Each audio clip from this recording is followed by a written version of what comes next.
Hi, everyone.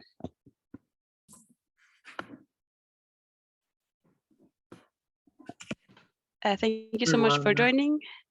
We're going to wait a few minutes to see if more people join, and we'll start briefly.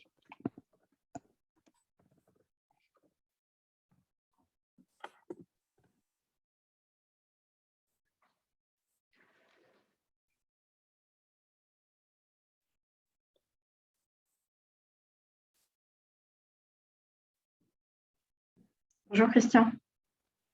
Bonjour Anne-Sophie, tu vas bien? Oui, c'est plaisir de te voir. Oui, merci. Pareillement. J'espère qu'il va y avoir un grand succès des dizaines de participants. On avait 70 personnes enregistrées. Donc. Oh, pas mal, là. So, hi everyone. I think some people will join afterwards, but I think we can already start. Thank you so much for joining our second webinar on the economics of nature-based solution. I'm Naima Gotti, the communications officer for BirdLife Europe and Central Asia, and I will be moderating this event today. So for this webinar to run smoothly, I will give you some instructions. So we have limited amount of time and have worked to ensure we have a good balance between presentation and exchange as well as Q&As. So to make sure we're efficient, we suggest you that if you have any question during the presentation, you share them in the chat. When we open the mics for Q&As, you can virtually raise your hand and we will give you the floor. If we cannot manage to answer all of your questions, make sure to put them on the chat and we will reply it through email after the webinar. And I will please ask you during the presentations to keep yourself muted. And this webinar is being recorded and you will receive a link to the record of this webinar after the event. So before presenting the agenda and the speakers, I would like to remind everyone this is the second of a series of 3 webinars on the economics of nature-based solutions. And in case you were not here for the first webinar, or if you need a quick reminder, I will give you a resume of what we discussed. So the aim of the first webinar was to introduce the concept of nature-based solutions and the purpose of assessing the economics of those solutions through cost-benefit analysis. We show the link between ecosystem services provision and nature-based solution implementation and had a quick introduction to the methodology. By presenting an overview of the step-by-step process to cost-benefit analysis and how is it key to bring conservation practitioners and policy decision makers together to improve nature preservation in ecological and economic planning. We also had 2 brilliant examples from the field. So we had the Sardinia case study that was presented by Vanya Statsu from METSI, and Bahia de Cádiz case that was presented by Jesus Pinilla from SEO. So Vanya and Jesus will also present the result of this nature-based solution valuation in the next webinar related to this project, so please stay tuned. And I will share right now on the chat the link to the recording of the first webinar, as well as a link to access the PowerPoint presentation, so you can have a closer look afterwards. So for today's webinar, we have 2 goals. So the first one is to train conservation practitioners and decision makers to easily assess the value of ecosystem services and their sites of interest under different land use or management planning scenarios, including nature-based solution scenarios, and also to give feedback on such methodology application. So now we can have a very quick look at today's agenda. So we'll start with the first presentation on nature-based solution and benefits of nature interrelationship, following by guiding principles of ecosystem services and nature-based solution assessment. And finally, of the first part, we'll have a step-by-step assessment methodology. After these 3 presentations, we'll have a very quick break, 10 minutes, and we will resume with a presentation that focuses on the cost-benefits analysis of nature-based solution, followed by a presentation on the application of the methodology to a real case study. And finally, we will talk about communicating the data to decision makers and other policy stakeholders. After all this amazing presentation, we'll have, of course, 15 minutes to discuss. You can ask your question, but also share your experience. Today's webinar will be presented by two great experts that I think you all know. So Anne-Sophie Pellier from BirdLife International and Selma Benzekri from Vertigo Lab. Anne-Sophie is a conservation scientist with 10 years of experience in the science policy interface. She has been managing projects across Southeast Asia, Latin America, and Europe. Since 2018, she leads the work on ecosystem services for BirdLife and the development of the Toolkit for Ecosystem Service Site-Based Assessment, or TESA, which provides ecosystem service assessments methods for non-specialists. And Sophie strongly believes that sharing knowledge, tools, and methodologies is the best way to ensure we restore, protect, and manage ecosystems such as wetlands while generating socioeconomic opportunities.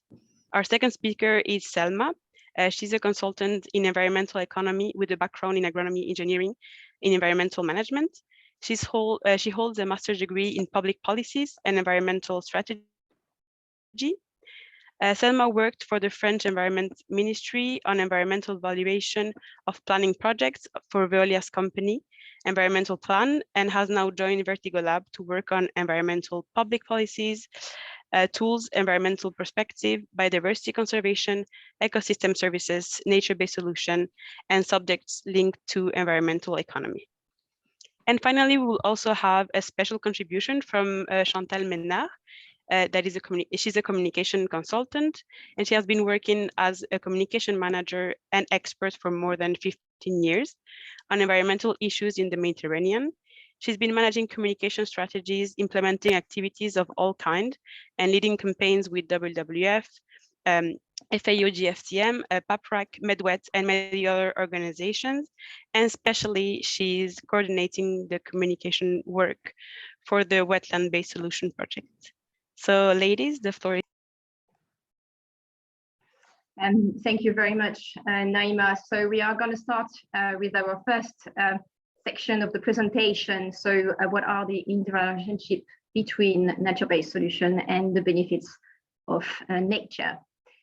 First of all, let's try to see a bit of about the global policy context. So we all know that this decade is a turning point towards a global goal for nature. So governments, businesses, but also the global society need to recognize the value of nature.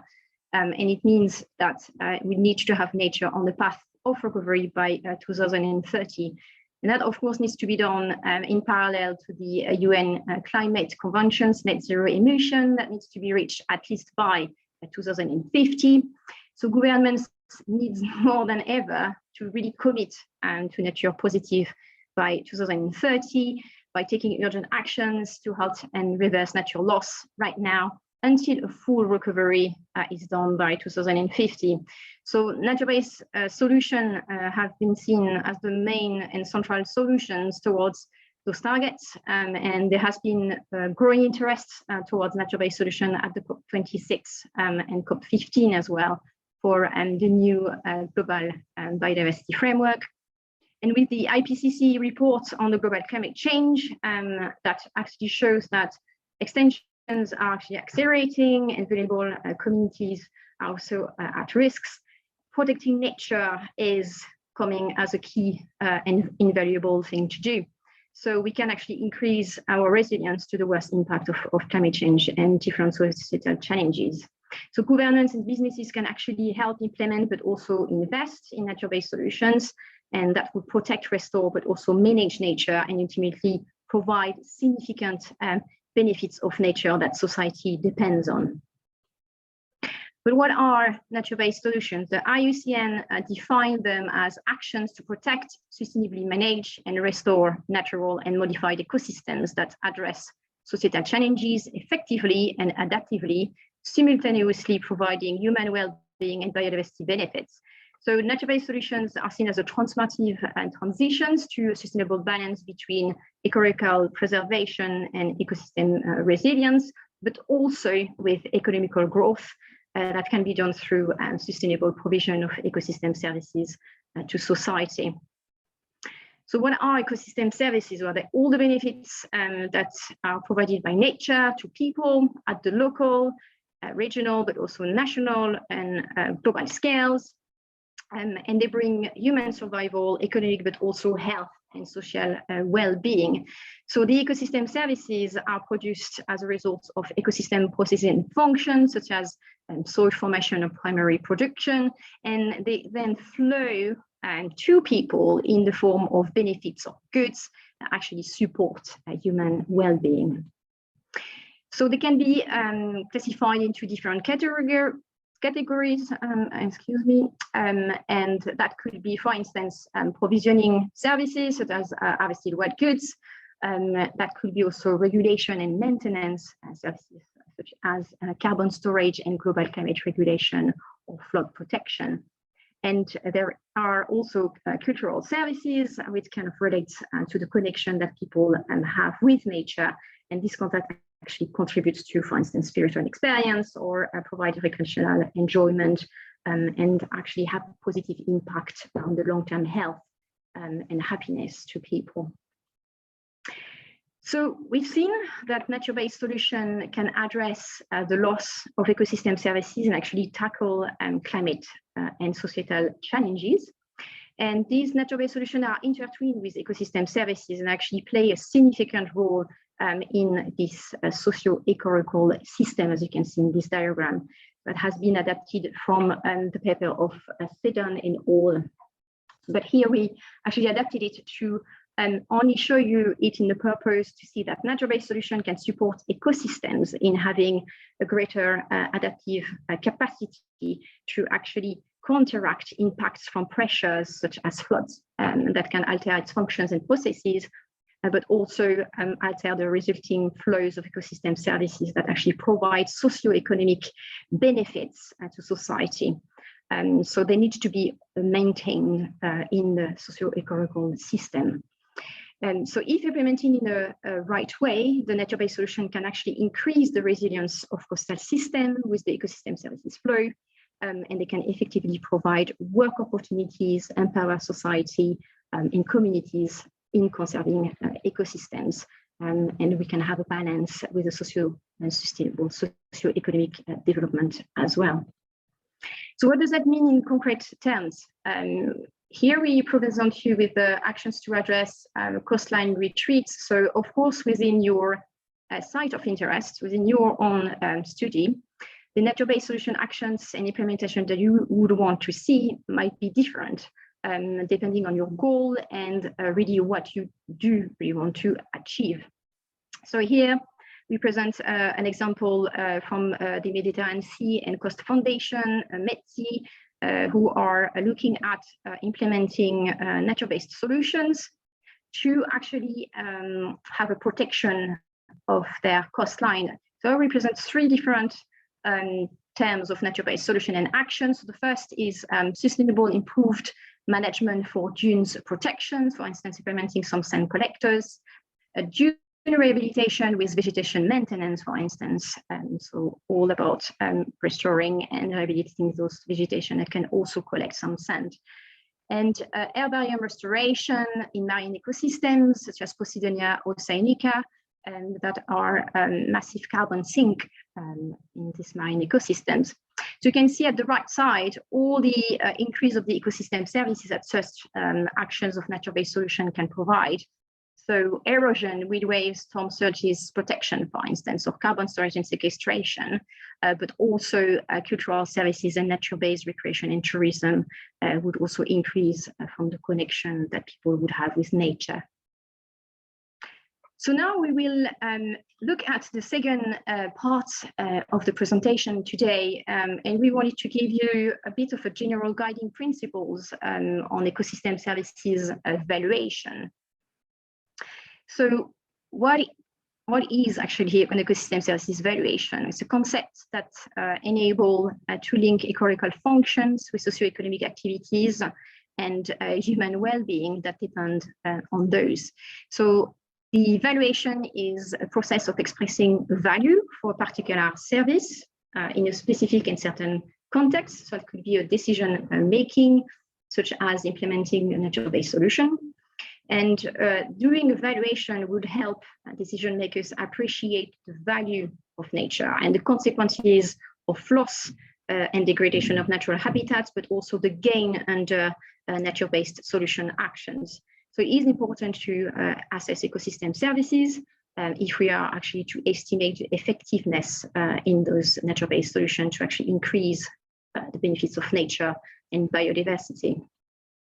So why are we actually measuring and valuing ecosystem services? Well, that can really help you understand at individual sites the impact of management or land use change on ecosystem services delivery, but also their beneficiaries. So it's not only about identifying how the site would be altered according to the policy or the management change you are considering at your site of interest, but it would also be a mean for you to indicate who would be the winners and who would be the losers in terms of beneficiaries as a result of any change in state of your site and the associated ecosystem services provision. And secondly, that could be also for you to make a specific change on the ground to preserve ecosystem services and their generated benefits to people.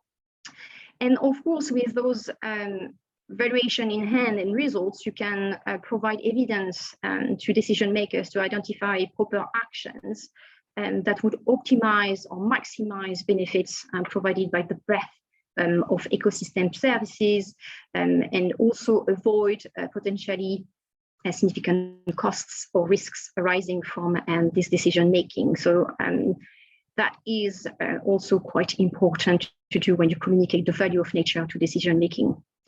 And the fourth point, at more global scale, you will be able to inform policy decision makers in society on human well-being to achieve global conservation objectives and planetary goals.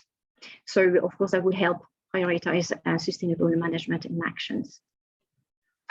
So you can actually assess your ecosystem services in different ways. So you can do a biophysical assessment. So it means collecting biophysical data of your specific service. So here we present in the table different services and different methods that you can use to collect a specific data and the biophysical units that will be generated from this assessment. So for instance, the water provision, you may want to collect some use, the use of fresh water for domestic and industrial purposes. For instance, the units would be expressed in liters per hectare or a cubic meter per hectare. And the cultural services, for instance, if you are collecting data about the cultural heritage or sense of place or identity and the connection that people have with nature, you may want to, for instance, look at and collect data on the number of key landscape or wildlife features. But you can also, of course, provide your ecosystem services value in monetary or non-monetary terms. So the monetary valuation is the practice of really converting measures of your biophysical data into monetary units, and it is used to determine the economic value of your service. So it is applied in cost-benefit analysis to actually enable the comparison between different scenarios. So the monetary values may be most compelling for some audiences, such as finance ministries or government funders. And they are actually frequently used to present the value in a more policy-relevant way. And they are kind of known to be quite a leverage to policy decision makers, for instance, so that they can change the decision making. But the non-monetary valuation assessment is still particularly important to see how specific ecosystem services, such as cultural services, that can capture actually specific groups in society and can also show what it actually means for issues such as poverty, equity, and justice. So it is therefore important not to limit your assessment to monetary values, but to include qualitative analyses and physical indicators, such quantitative ones as well. So within your ecosystem services approach, if you want to look at the effectiveness of specific action, you're actually valuing change. It means that you need to understand the impacts of actual, but also the potential changes of a specific actions or land use, land cover on benefits delivery and their beneficiaries. And to do so, you would need to assess ecosystem services and their relative values at the site of interest to compare these estimates between plausible alternative states. So here we present an example with current states of a site. So it is a site In Spain, working with our partner, BirdLife, where they had abundant salinas in the current state of the site, and looking at different values of ecosystem services between scenarios such as a business as usual without actions, and a nature-based solution scenario in which the salt marshes would be restored and improved in terms of management in a different state of their site. So by doing this comparative evaluation, decision maker can actually assess the net consequences of their decision, such as which benefits may be lost or gained, and they can actually make informed but also evidence-based decisions on which options is the most beneficial, not only to people, but also for biodiversity. So we've seen that decision makers are likely to be concerned with social, ecological, but also economic consequences of their decision. And they are looking forward to cost-benefit analysis to understand your ecosystem at your site and how it makes the value of nature-based solution. But what is cost-benefit analysis? What is the ratio between the benefits, the ecosystem services delivery that you would have to assess in the different steps that we will show you afterwards, and the cost of implementation and management of different options, as we see in nature-based solution and the business as usual, for instance. So it is about understanding the economic return of investment in implementing and maintaining your nature-based solution as a whole. So within the ecosystem services assessment, and notably that you could use within the assessment of the benefit values in your cost-benefit analysis, you may want to use economic assessment methods, and here we present 4 of them. And so for instance, you may want to use market prices methods. So they use the respective market. So if a good is traded, uses the value of this good in the marketplace, or it uses the marketed equivalent price for goods that are non-traded in the market. And you will attribute this value to the specific service you are looking at. And for instance, that could be provisioning services using this method. For avoided costs, that would be all the costs that would be engaged if the ecosystem function was not insured anymore. So they are usually used for regulation services, for instance, such as coastal protection. And for instance, if a wetland protects adjacent property from flooding, then the flood protection benefits may be estimated by the damages avoided if the flooding would not occur. The replacement costs represents the costs that would be incurred if the functional ecosystem had to be restored or replaced. So it can be used to assess freshwater provision services, for instance, or regulation services. For instance, the flood protection services of a wetland might be replaced by a retaining wall or levee, and you will actually attribute the value of these costs to your service. And the value of benefit transfer is a method that uses data from other studies on similar and close condition of the ecosystems from your site of interests, and it adapts this value to your specific site. So it applies services when data are actually insufficient or not completely available. You will need to be cautious when you use this method and provide uncertainty and confidence of this method as well when you use this one.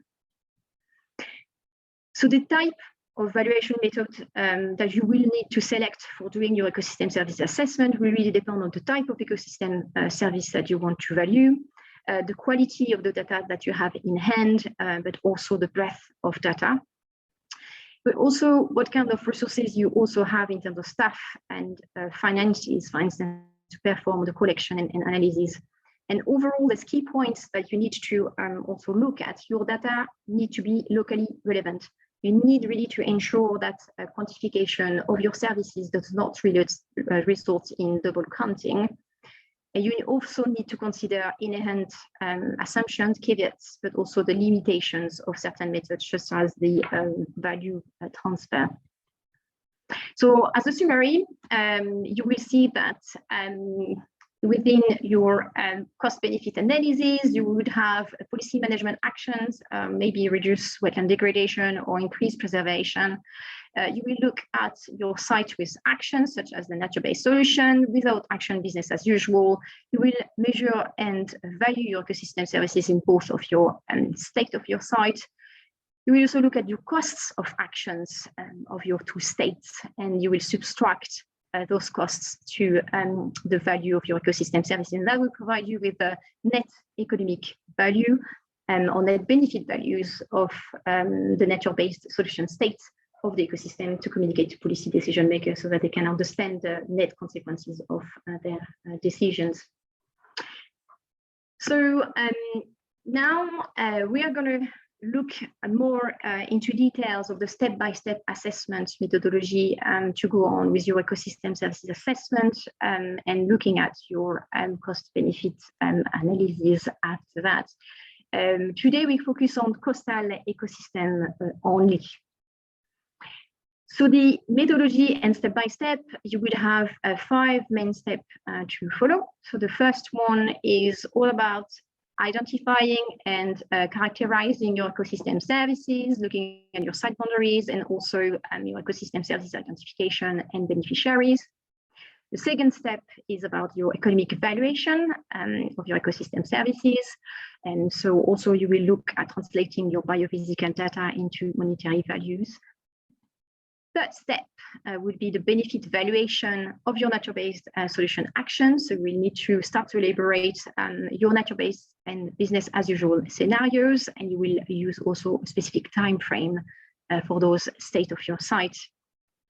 The step 4 is the cost estimation of your two states, so nature-based solution and business as usual. And the 5th steps is the summary of your doing your analysis of cost benefits. So overall, within all your steps, you will need really to engage a stakeholder. It is really key to do so. And so as a summary at the end, what you're going to do is assess your ecosystem services in the current state of your site at T0, and then you will do the same for the business as usual and nature-based solutions. And you will need, of course, to find a specific time frame that would be the same for the business as usual and a nature-based solution. And what you will actually assess is actually the nature-based solution and the benefits value when you do the comparative valuation between your two states. So just before we talked about stakeholder engagement, and you need to do so within the overall of your step. It is primary when you start your study at the very first beginning. This diagram has been shown in the first webinar. So if you want to have more details, just advise you to watch the first webinar and go on with looking at the diagram that is explained. I'm going to summarize it quite quickly. So you have in the x-axis interest and importance of stakeholders, and then the power and influence that can have your stakeholders. So you have some stakeholders that will only inform, and they are actually of low priority. And then you will have those that have a lot of power but less interest into your study. So you have perhaps to find some ways to push them towards more collaboration with you.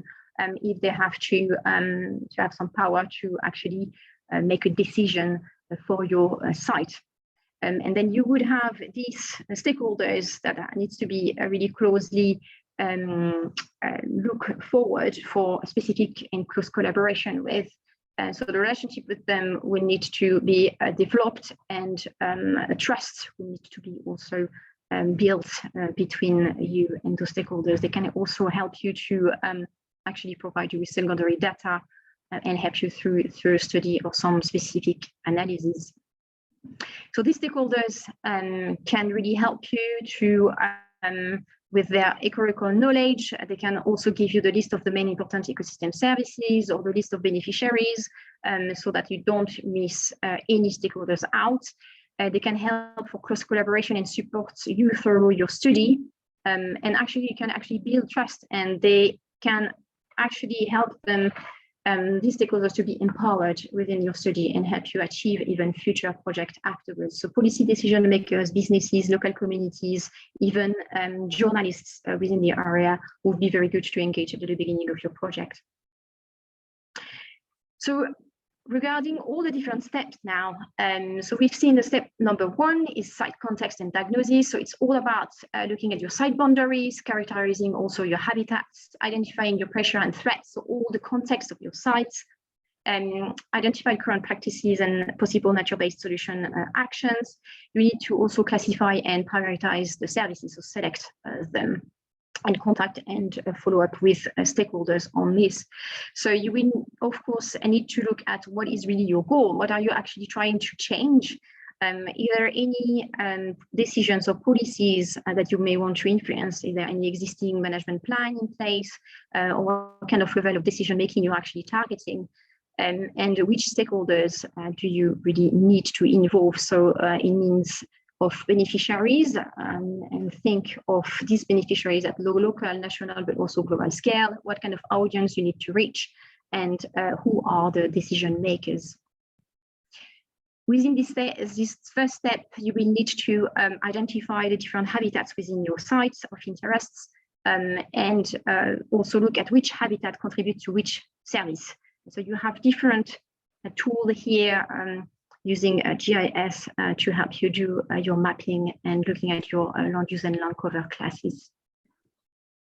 The second step is economic valuation of ecosystem services. So for each of them, you will need to look at what kind of data are actually available for the assessment, and which valuation method is the most pertinent and which one you need to select. At the end, you will also have the annual monetary value for each of your service. So for each of the category of the service, you will be able to sum the value of all these services.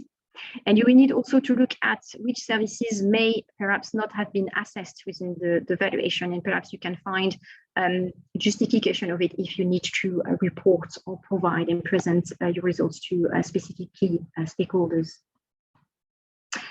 So this economic valuation will really help you quantify the amount of ecosystem services, but also, as we've seen before, provide you with a net economic value at your site of interests. And you will need to collect necessary data for this assessment. And those are, as we've seen before, qualitative, quantitative, but also monetary data. So now we're going to present you some specific services, and we have focused our presentation in more regulation services. So the global climate regulation, for instance, so we present you with a table where you can have qualitative, quantitative, but also transformation in monetary value. So qualitative assessments of global climate regulation and data could be the habitat classes that we just seen in the step 1. Different vegetation can store and sequester carbon differently, for instance. The quantitative data can be if you want to assess your carbon stock or the greenhouse gas fluxes, and you may want to transform this biophysical data in terms of monetary value. So you would have a carbon price per ton to estimate the value of carbon stock, and that would be estimated, in euros, and then your greenhouse gas fluxes in a euro ton of carbon dioxide equivalent, or euros per ton of carbon. So I just give you here an example of carbon stock. If you want to assess it, collecting the data in the field, you can do so. I am not going to go into details, but just know that the toolkit for ecosystem service site-based assessment, or TESA, provides you with some methods to actually assess this service, so carbon stock, but also everything related to carbon sequestration and greenhouse gas fluxes in this toolkit of TESA. So if, for instance, your wetland is non-forested, you would assess your above ground biomass using climate method 3, for instance. an example of carbon stock example, assessing above and below ground biomass. If you only have secondary data and you rely only on that and you can't go to the field, you would actually assess your above ground biomass by looking at the biomass in dry matter. So you can have some field studies, or you can look at the IPCC as well. You will need to multiply, of course, these tons of dry matter per hectare by the size of your habitat type. That will be explained in hectares. And there is a conversion factors to actually convert your tons of dry matter or biomass in tons of carbon. So it really depends on your habitat, and the IPCC report actually provide you with that. So once you have this, you would have the value of your above ground biomass in each of the habitat, and then you sum the value for all the habitats. So you will have the units in tons of carbon. For the below ground biomass, you would have to use the above ground biomass in each habitat that had been actually assessed here in tons dry matter per hectare. You would multiply again the habitat type in hectares within your GIS analysis, for instance, and here you will use a conversion factor to actually transform the ratio between the above ground biomass to a below ground biomass. So the IPCC can also help you do so. So again, you will have the below ground biomass in each habitat, you will sum the value for all the habitats, and then you will have your total carbon of below ground biomass expressed in tons of carbon. And to get the monetary value of this, you can sum your above ground and below ground biomass within your site, and then you multiply the tons of carbon by the carbon price in euros per ton. And you would have the stock value actually explained in euros. And of course, all these steps, you will need to do that in your current state of your site, in a business as usual, and looking for the nature-based solution state as well. So now my colleague Sanma will take the stage to present you other regulation services. So hello everyone. So as Anne-Sophie said, I will follow up the presentation with the ecosystem services assessment and cost-benefit analysis after. And I will share the method first on storm surges. So storm surges correspond to the rise in seawater level caused by a storm and usually leading to flood events. And natural ecosystems usually have a role in limiting those kind of events by providing a protective service to the area.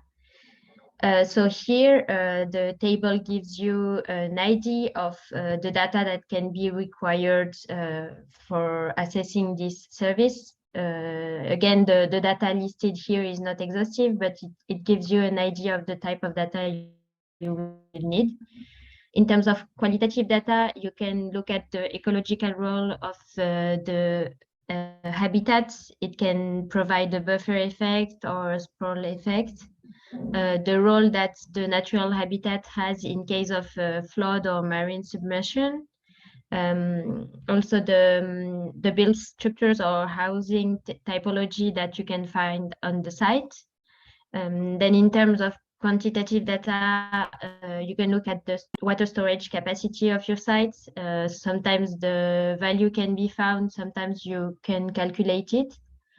Then the area of your wetland, the flood frequency, the waves height, or again the area of the built structures that are concerned by the flood damages.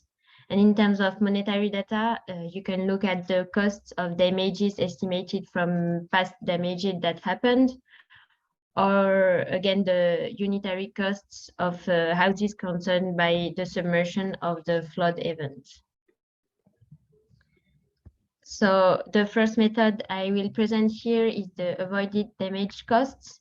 It consists in calculating the costs of damages caused by storm surges by considering the capacity of a natural site to store water and hence avoid those costs.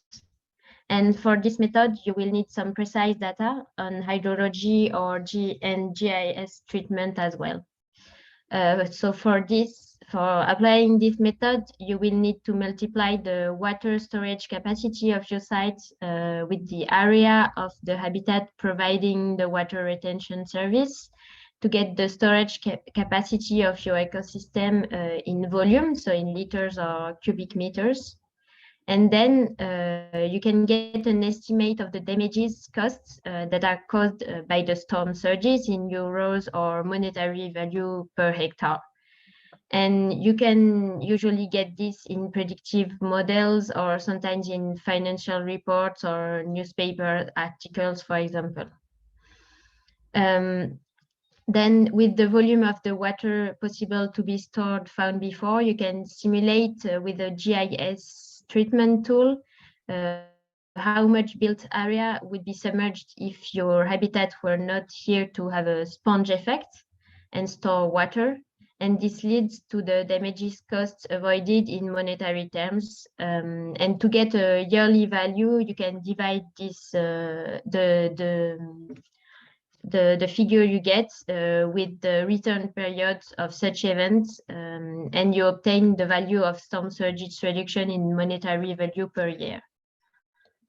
So here we also apply these methods to a case study. Sorry, I'll come back. I can come back to the previous, no. Yeah, we applied this to a case study in the north of France. So I will not detail here the example, but you can come back to it later on if you need. Then the next service presented here is the coastal erosion protection. And I will give you some insight on how to make the economic assessment of this service. So coastal erosion corresponds to the loss of land or removal of sediments, rocks along the coastline due to the action of waves, currents, tides, etc. And natural areas can help protecting economic activities from this natural phenomena. And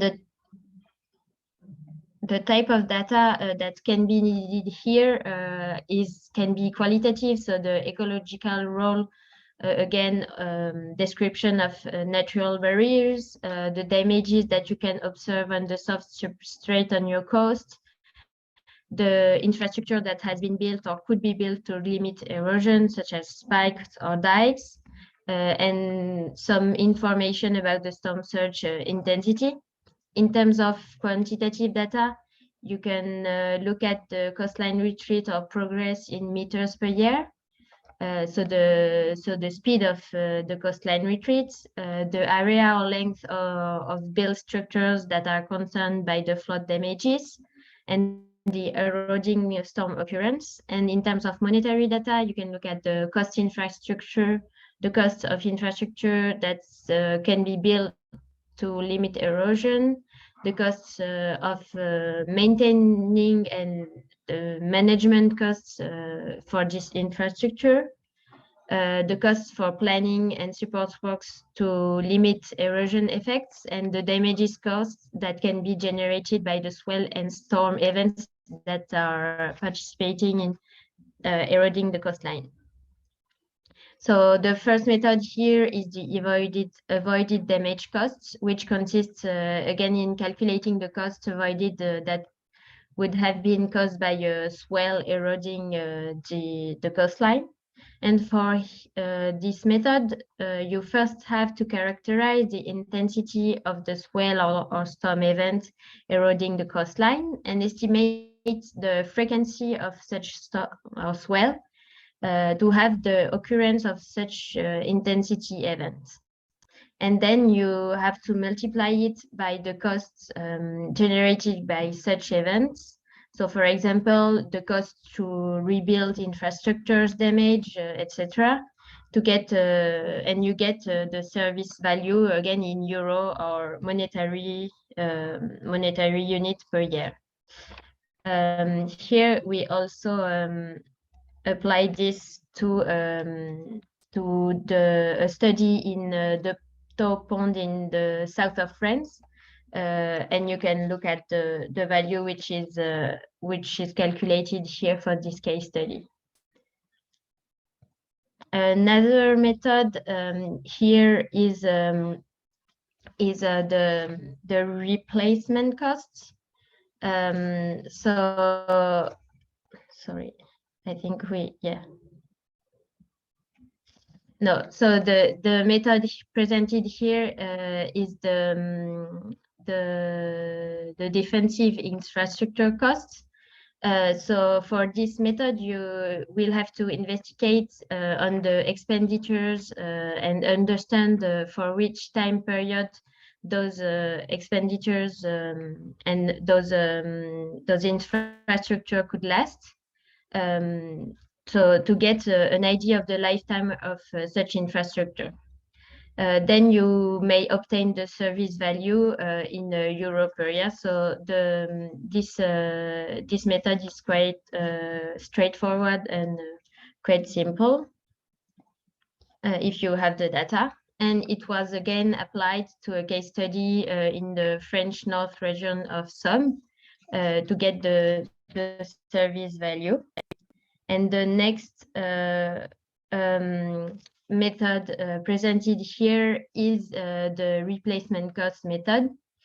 And it consists in calculating the price of a hypothetical infrastructure that could provide the same ecological function than the natural site you're assessing. And for this, you will have to find the price per surface considered of such infrastructure and divided by the infrastructure lifetime. And then you will have to multiply it by the area of your habitat providing this ecological function to have the service value in euro per year. So here again, we apply this case for a site in French Antilles in Martinique, where the service was performed by and provided by the mangrove. And we can see that we obtain a high value of 9.66 million euros per year for the service of coastal erosion.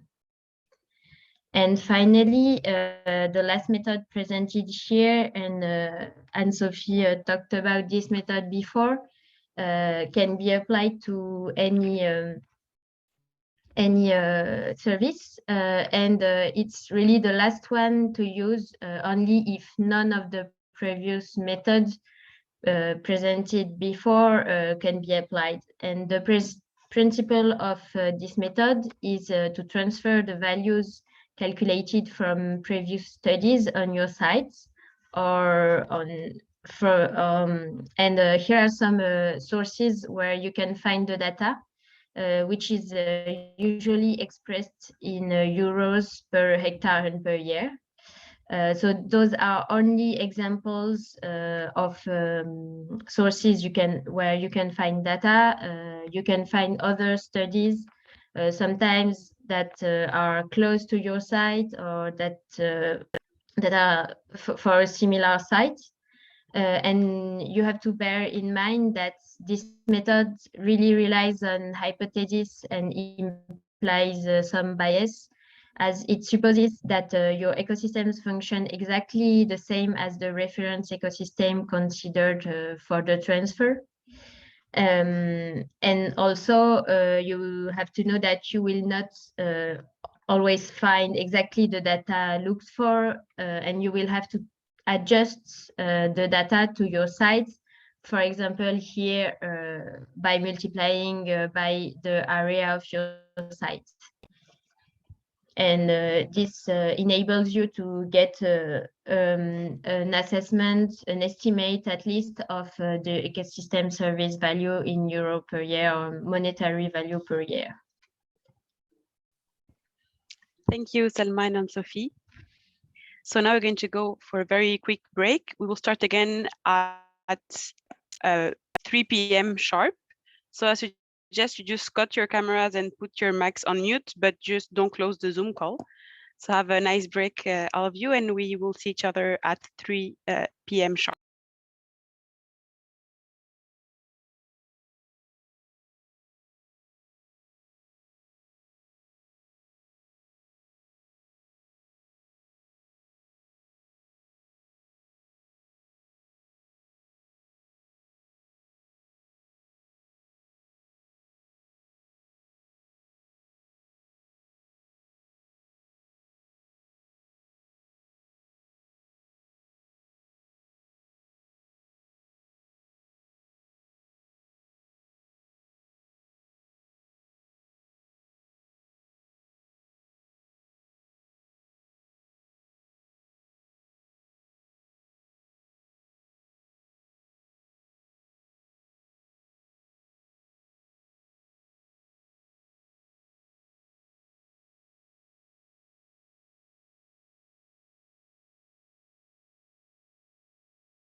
So welcome back, everyone. I hope you had time to grab a tea or a coffee. I'll leave the floor again to Selma to continue the presentation on cost-benefit analysis of nature-based solution. So Selma, the floor is yours.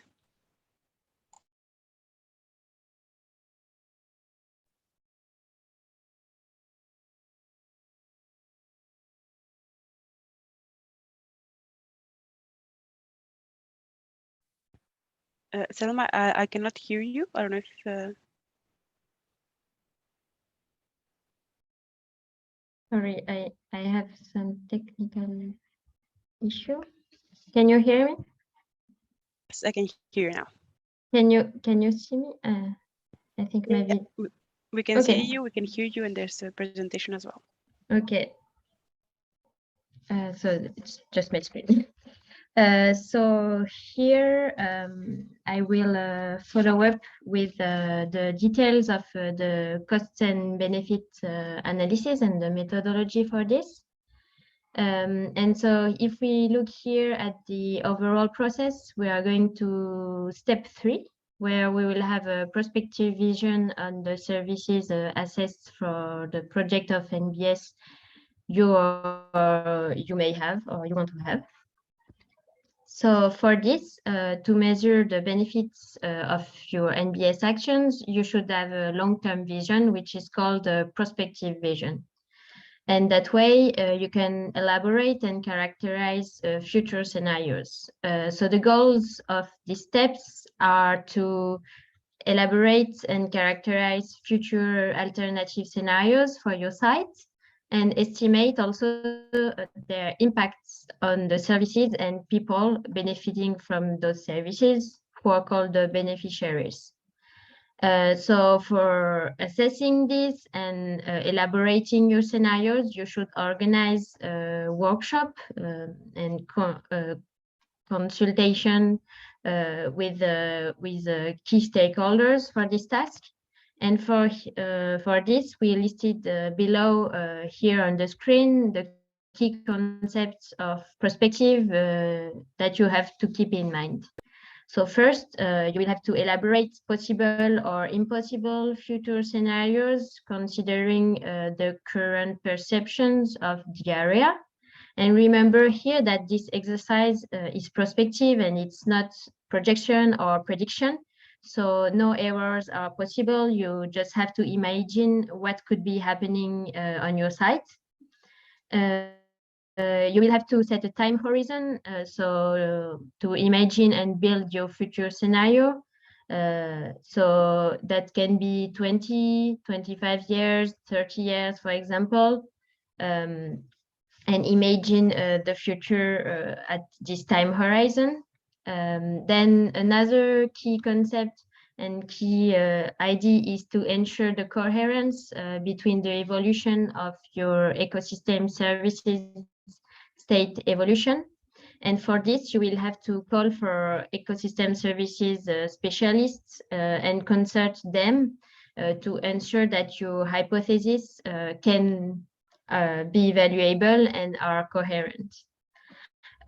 So for this consultation, you can organize the workshops with identified specialists where you will have a role of moderator between, for example, services experts, site managers, the people you interviewed for the site diagnosis, for example. And you are really here to ask them the right questions for a prospective ecosystem services assessment. And you will really have to understand how NBS could be or wouldn't be interesting for the future evolution of your services. And the key goal of this step is to elaborate a consensus, taking all parts into consideration. So if we go more in the details of the scenario constructions, the workshops organized should help you define them better. And for the specific case of NBS here, you can consider two scenarios. So for example, we put the business as usual scenario and the NBS scenario here, but you can have a statu quo scenario, a best case scenario, worst case scenario. And then you will have to characterize the scenario's implications. Within which amount of time you want to consider them. So that's the time frame. What is the ultimate natural health goal targeted by the management operation? What are the site management operations that you want to do? How will the habitats, natural habitats, answer the management operations? Also, what are the pressures and the threats in the long terms on the natural sites? What are the impacts on the ecosystem services provision or the ecosystem services quality? And we will detail the methodological aspects of the workshop in the following slides.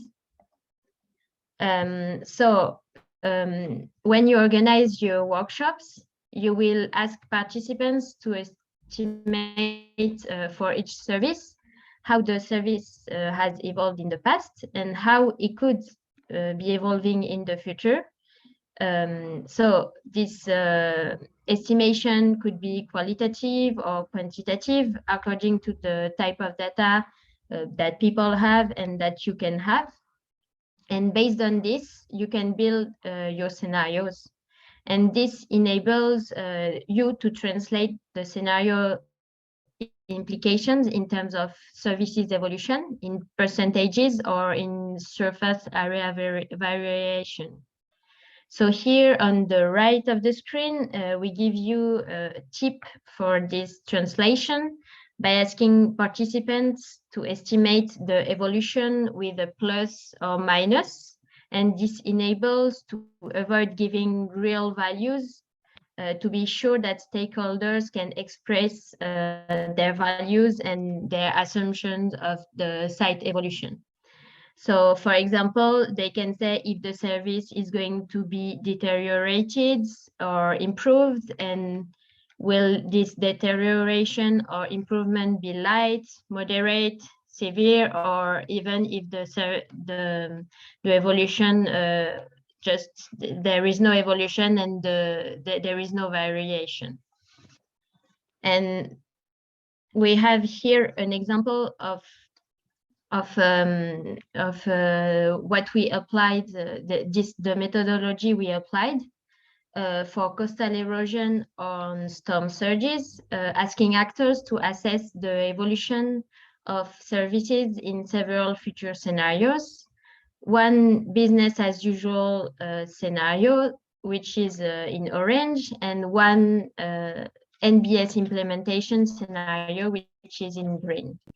And to help the participants of the workshop to make their estimation of the evolution of each service, we ask them some questions such as if they have observed that the coastline was more and more eroded in the last few years, if some events, maybe some storms have encouraged erosion, and if this erosion is more and more frequent or stronger in the last years, on also what may be the evolution of the coastal erosion in the next 30 years, according to their knowledge, their observations, and also what they think that an NBS implementation would have in terms of consequences on the eroding events or on the storm surges. So with this information, we obtained, and you can obtain information and understand how your services will evolve with time. And for example, here we see on the left how in a business as usual scenario, it was estimated that 80% of the coastal wetlands will be lost. So we made the assumption that the capacity of the coastal wetland to return water to avoid storm surges will decrease by 80%. On the right, in an NBS scenario that was built here, you will gain 10% of coastal wetland. So those habitats will gain also 10% of the capacity to protect the shore and avoid coastal erosion. So with this, you can get the total value of the ecosystem services actualized with the evolution of the ecosystem services provision in the long term for your two scenarios, and this corresponds to the total benefits of ecosystem services. So now the next step here is to estimate the costs of the NBS, so the nature-based solution, and of the other scenario to understand the concrete implications of nature-based solutions versus conventional infrastructure and conventional solutions. So we are in step 4 of our global methodology. The goals of these steps are to study the costs of implementation, management, and maintenance of nature-based solution. And for each scenario, you should estimate those costs in the long term by being the most exhaustive possible, still paying attention to avoid double counting in the accounting. And for example, you can look for costs about investments, so the costs at the beginning of the operation, such as land acquisition, planning studies, planning works, the preparatory remediation management you would have to do if, for example, the area was polluted, or any legal fees that are to be paid for the acquisition of your site. And in terms of maintenance and management costs, you can consider it in monetary value per year.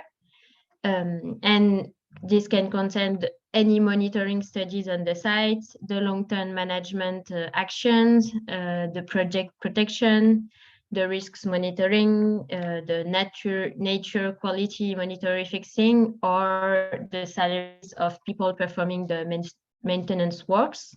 So those types of costs are not exhaustive. Again, the idea is really to be the most complete possible and consider all the costs that can be taken into consideration during the whole project lifetime. And so when you have all this data, you have all the data to do your costs and benefits analysis at the step 5 of our methodology presented here. And so the final step here is really to put the costs and benefits together to make a cost benefits analysis and state if your NBS is relevant on the economic point of view. And that way you can, for the considered time frame, you can compare the costs and benefits in each scenario to see the most interesting one.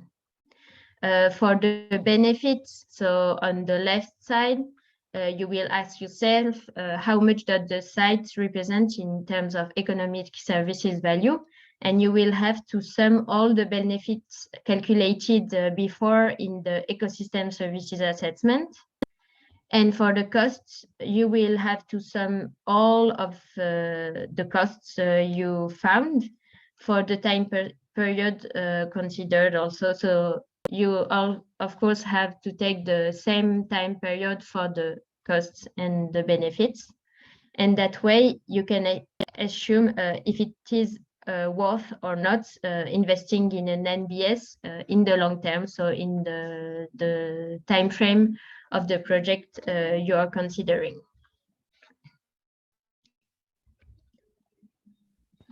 Thank you very much, Selma. So now we have a few minutes if you want to ask any questions. So feel free either to raise your hand or unmute yourself or talk in the chat. Just keep in mind that this is one of our Q&As. We'll have another one at the end of the webinar. So you also have another opportunity to ask questions or share experiences.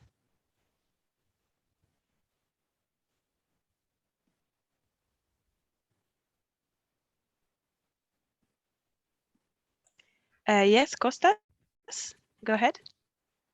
Hello, this is Kostas from Corfu, Greece. I have a question first as for the something presented in the first presentation, as for the methodologies. So it was mentioned that we have to pick among one of four methodologies, if I understood correctly. Depending on what we, what the goals are, what the overall situation is, etc. But I wonder if, I don't remember the exact terms right now, I didn't write them down, but I wonder if it's because this whole methodology seems like the usual cost-benefit analysis methodology. I wonder if it's possible that we just combine methodologies, and that we take into account as many factors as possible when we design this sort of study, so that it becomes very analytical. So is it? It was something in the first half of the first presentation about the methodologies, because I'm not sure I'm being understood now, because I cannot recall the exact terms. I may take this one. Thank you very much for the question. So the methods that we actually present here is a non-exhaustive list, of course, and it is true that when you do your ecosystem service assessment, because your different methods provide you with different robustness and sometimes uncertainty or even bias, it's sometimes quite useful to use different methods for assessing a specific service.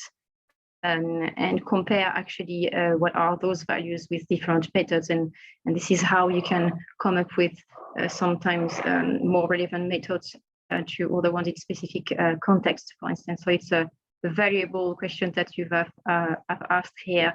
I'm hoping that answer your questions. If not, please go back and let us know. I think it's fine for now.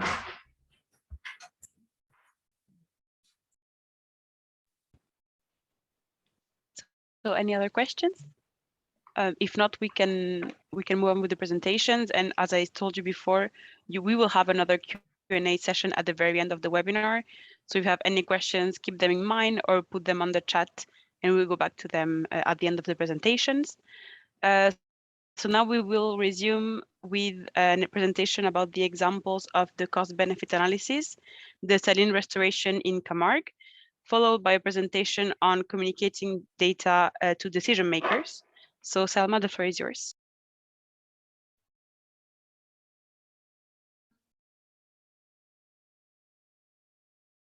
Now we will present here a case study on cost-benefit analysis in Camargue.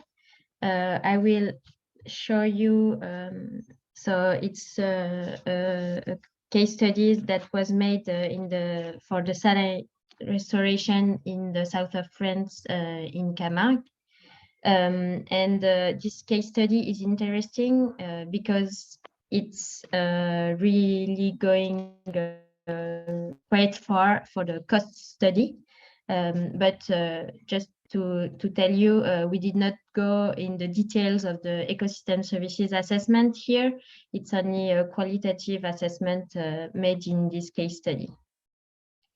So first, to take the steps that we presented before, we made the site diagnosis here. So first, we made the diagnosis of the the site in the region. And so the coasts present really interesting habitats in terms of ecological functions. There are salt pans, coastal wetlands with interesting biodiversity and providing interesting ecosystem services. The site is also quite threatened by the sea level rise. There is 70% of the territory which is under 1 meter height, and the sea is still expected to rise over 1 meter by 2100. So it's a really threatened area. The site is also exposed to the threats of climate change, such as extreme meteorological phenomena, coastal flood, heat waves, droughts, and others. And other natural risks are threatening the salines that are in the areas, such as erosion, marine submersion, etc. So here we consider the two scenarios to be assessed. First, the NBS scenario, which is the salines restoration, and then the business as usual scenario, which is the dike rehabilitation. For the second step, as I said before, here we show the major ecosystem services that are expressed as the site qualitatively. So indeed, the salines are very interesting natural habitats and provide a variety of ecosystem services. So there are support services such as biodiversity support, but also provisioning services with the salt production, and also apiculture that is done on the site. The salt pan also provide regulation services such as erosion and coastal flood protection, the regulation of nutrient and water cycle, also storing carbon for global climate regulation. And finally, the salt pans can provide cultural services such as ecotourism, and they also host traditional activities such as hunting or fishing, but also research and education activities or recreation activities. And we looked a little bit at the benefits that each scenario could have in terms of ecosystem services and even other services on the area. And we considered first the benefits of the NBS scenario, which is the restoration of the salines with an hydraulic reconnection and the construction of a small inland dike to protect the salt pans. And the ecosystem services that would be enhanced thanks to this action are support services. So enhancing biodiversity, birds, local protected fauna and flora as habitats would be restored. Also regulation services. So salines can have a buffer and spalling effect, enabling to reduce coastal flood and erosion, for example. There is also the global climate regulation, which would be provided. So by enhancing vegetation, carbon sinks would be maximized and participate in carbon storage and global climate regulation. And also nutrients and water cycle regulation would be provided in this scenario. And finally, in terms of cultural services, the salines can hold a diversity of activities such as ecotourism, traditional activities, but also the salines can be and represent educative materials for children or even for research activities.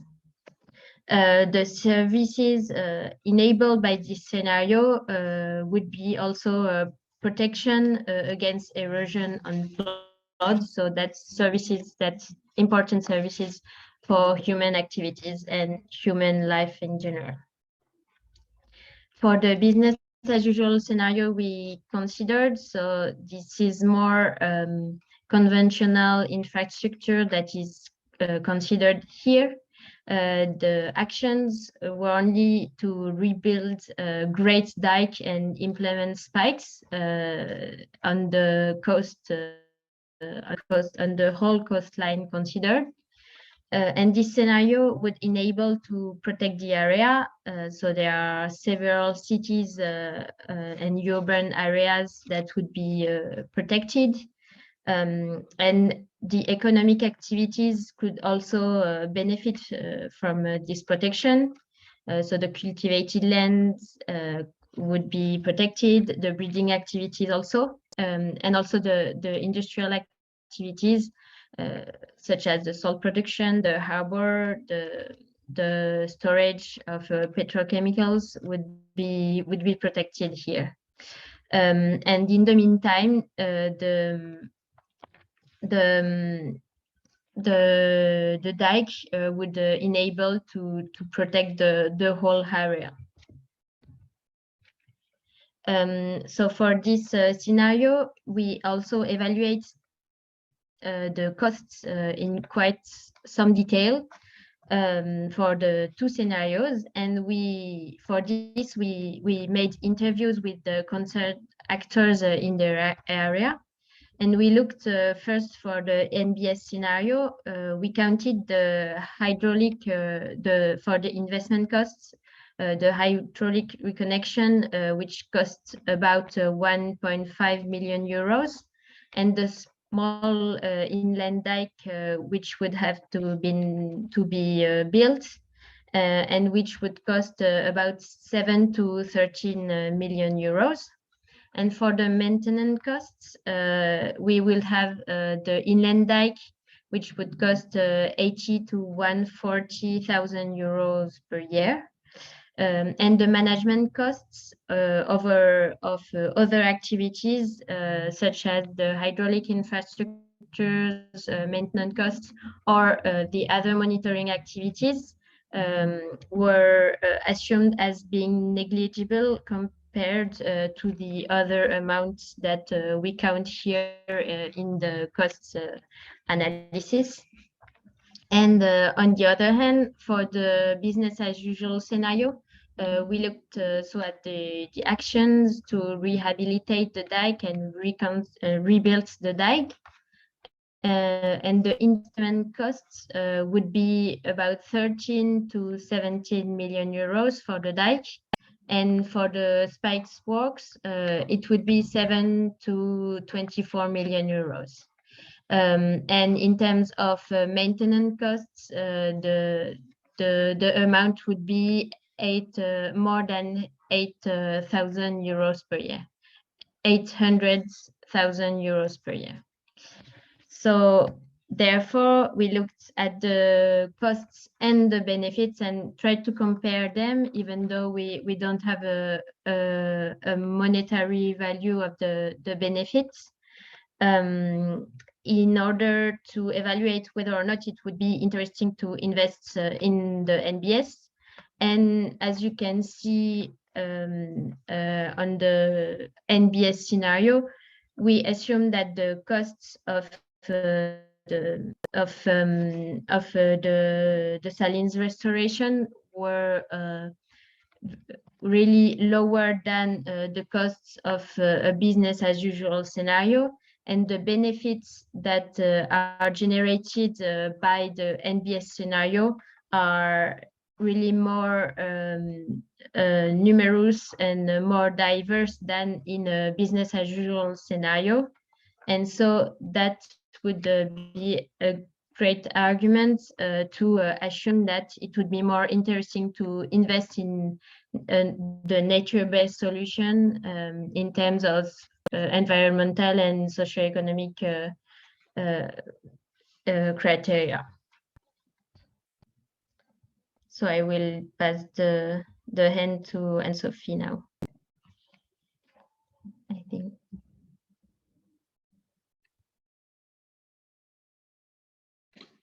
Sorry, it doesn't seem that I do have the hand yet.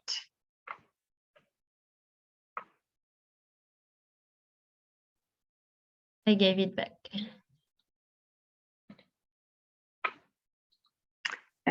Sorry, everyone, it's not working, so I will have to stop sharing and share again. Apologies for the technicalities.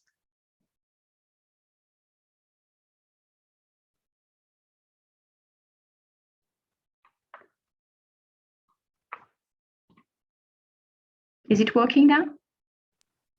Yeah, we can see presentation. Yes. Yeah. Is it okay?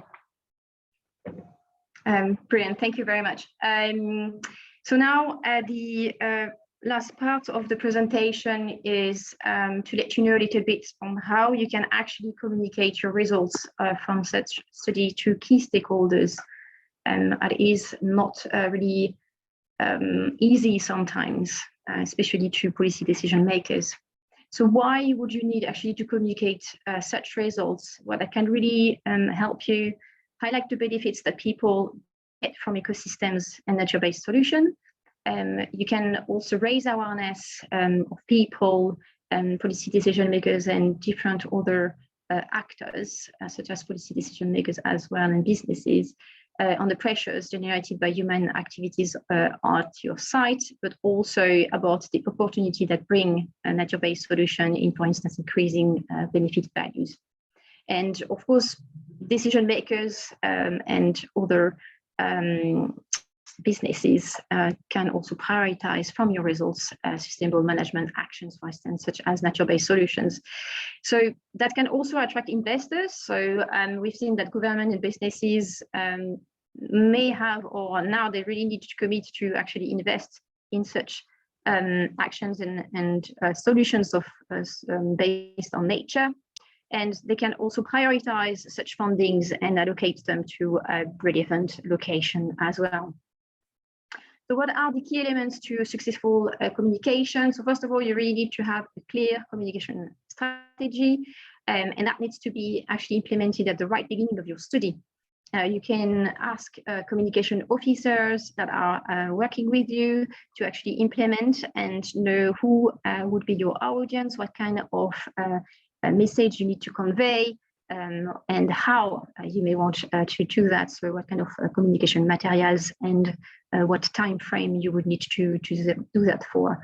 Chantal Ménard, who is our guest today, will talk a bit more about the communication strategy later on.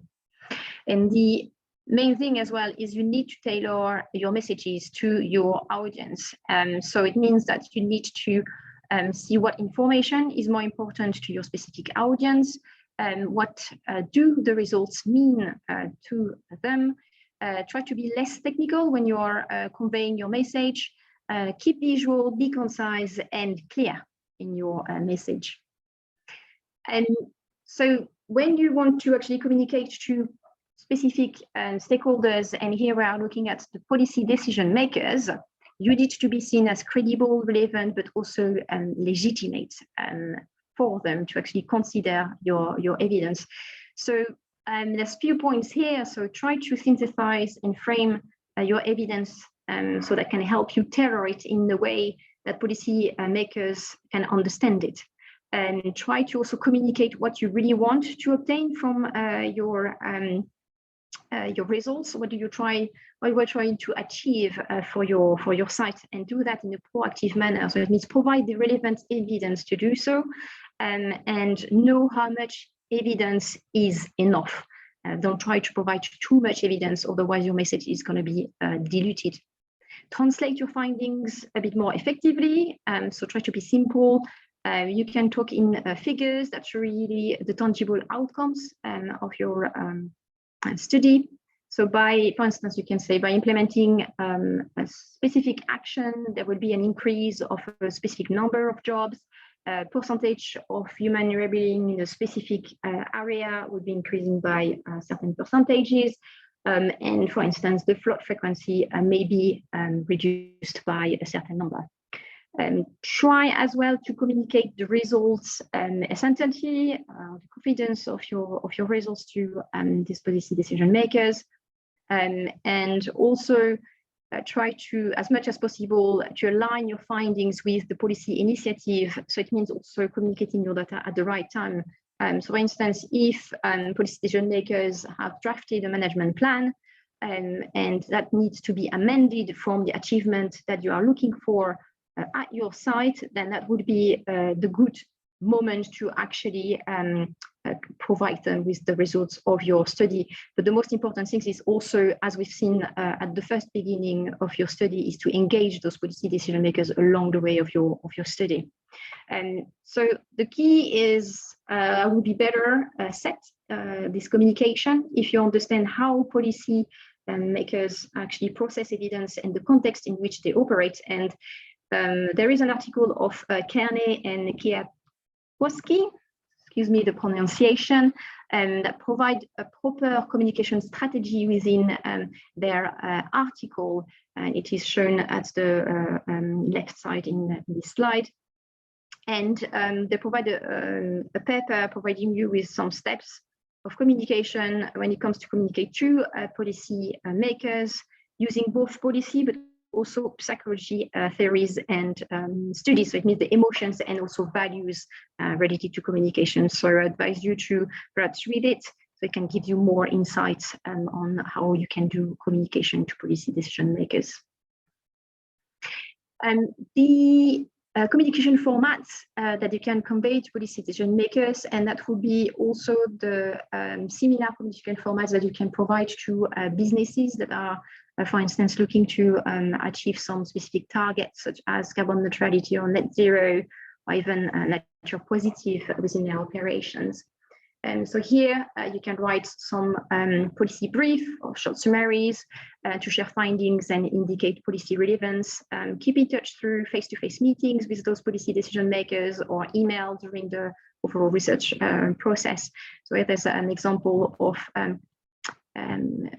policy brief, and you can see that there's text, but there's also figures, and it's quite visual, and there's calls to actions to actually prompt policy decision makers to actually act and achieve something for specific wetlands, for instance.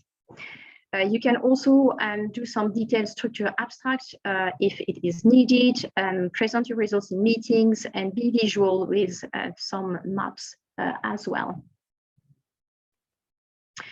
So the message between policy decision makers at the local and global level will be a bit different because they are looking at different things. So for local policy decision makers, the goal for you would be to obtain a change towards either conservation or restoration of the site of interest you were working at, or new regulations. It's all about how your work contributes to a local future management or land use planning. So you will more communicate about detailed findings for your specific sites, express your key findings in figures, and these policy decision makers are more looking at what it means actually to people living in the area. So they want to look at how much it would cost, the expenditures, and for instance, what are the size of the area that would be actually engaged and involved in changing something at the site. At the global level, policy decision makers, the goal would be more to actually raise awareness of tools or methods that actually work to tackle global issues. So how your work at your site contributes actually to more global conservation objectives and planetary goals. So you will need to communicate about more the importance of concepts or tools, but also methodology, or data systems, and you will use your case study at your site to illustrate your message to these policy decision makers. So it's a notion of replicability of your work at a specific regional or national level. So for instance, a methodology that you may have used that may show something very important to tackle degradation of wetlands, and that can be replicated at more extrapolated at a larger scale. Just note that some global policy makers may know about some technicalities of concepts if they don't tell you that they are aware of such techniques. Just try to convey a message that is kind of digestible for them, and try to keep your message less complex. So what it means in terms of communication formats, so for the policy decision makers at the local level, so they may be interested in cost-benefit analysis about the return in investments if you have to implement a nature-based solution within the area.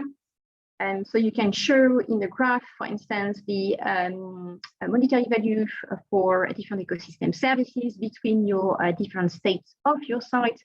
You can also show other services that may have been assessed in a qualitative manner, but try to be visual. So here it's quite clear in the graph that, for instance, the restoration and sustainable practices convey bigger cultural services than just statu quo, for instance.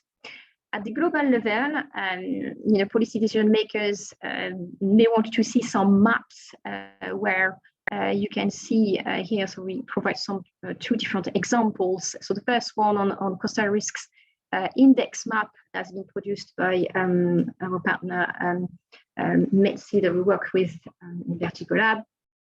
And they showed here at the Mediterranean basin level vulnerability to climate change of coastal areas within the overall Mediterranean basin. So policy decision makers at the global level may be more interested in that so that they know where it is more relevant to actually implement those nature-based solutions. It's kind of the second map here that has been produced by Tour du Vala, and they are producing a map also at the Mediterranean level on the restoration efforts and the costs of actually doing such efforts. So now we have a poll.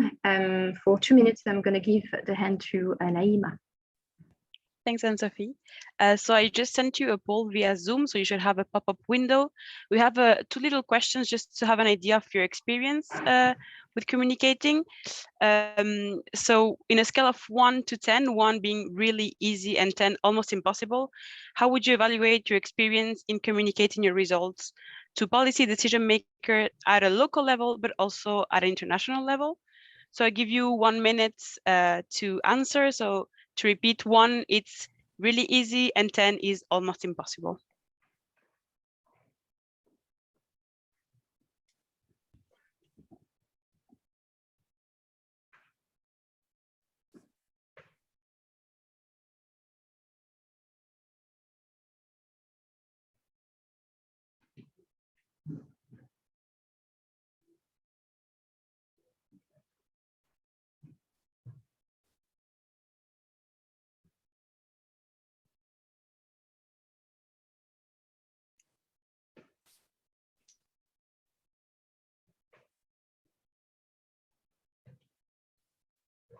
Okay, so we have a few results coming in. I'm gonna show you the results that we had. So as we can see, your answers for the local level is between 4 and 8, but around 4 or 5. So I would say it's not too easy, but not too difficult to communicate at a local level your result. But it's nice to see that some of you have some better experience with an 8, which is a very good grade. But for a global level, it's more mitigated. Like most of you would say 4, which is not a great rate, let's say. So we really hope that with this webinar, we'll help overcome these challenges, but also make sure to share your experiences and your challenges during our discussion at the end of the presentation, so we can see what are the difficulties or what are the ideas that you have also to make this communication a lot easier.